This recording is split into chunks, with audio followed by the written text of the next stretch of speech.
Tiktuk Masorot Makra Parashat Behaalotecha 7. Two particular phrases associated with the man.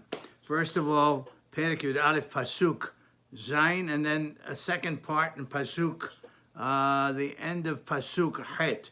The particular part in Pasuk Zayin is V'Haman Kizra Gadhu. Kizra, the word Kizra is b'semichut. The Hezekuni writes Hakaf v'Hirik v'Zayin b'Sheva.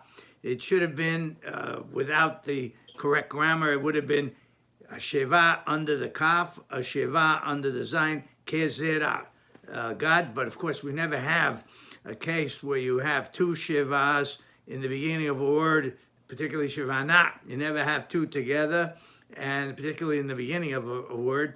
So in order to shorten it up, the first Sheva from the letter Kaf, which normally would have been a Sheva, it's an Ot Mesharet, is converted into a Hirik Katan, and it is called now Kizra Gad. And then the second one is in the end of Pasuk Het, Vayatamo Ketam Leshad Hashamen. The taste of the man was like the time of something that's mixed with oil. In fact, Onkelos translates over there that it was delish b'mishcha, that it was they made the lisha, the dough itself was made with oil. But hashamen, Rashi has several things he mentions with respect to that particular word.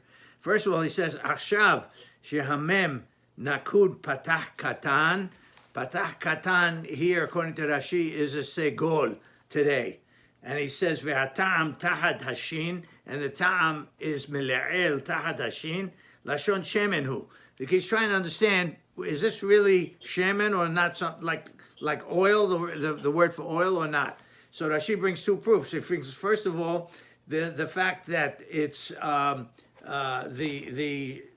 mem after the shin is the nikud under the mem is a segol, not a sereh. It's not shamen, but it's shamen with a segol under the mem, and the fact that it's mele'el, like the word shemen, is proof that it comes from shemen. Now, he also goes into the question of why is there a kamatz? Well, we know in many cases under the shin, in many cases where you have, for example, like eretz, at the end of a word with anachta, sof pasuk, in this case, sof pasuk, eretz becomes aretz in many cases. Here, the same thing. Shemen, which is really two segos, one under the shin, one under the mem, when it's at the end of a word with sof pasuk, it becomes shamen. So it's a kamatz gadol. So therefore, Rashi says it really is from the word shemen. It's from the concept of it's mixed with oil, and the fact that it's mile'el and then the segol under the mem prove that, and the kamatz rahav is because of the fact that it ends up under a sof pasuk, so shemen becomes shamen.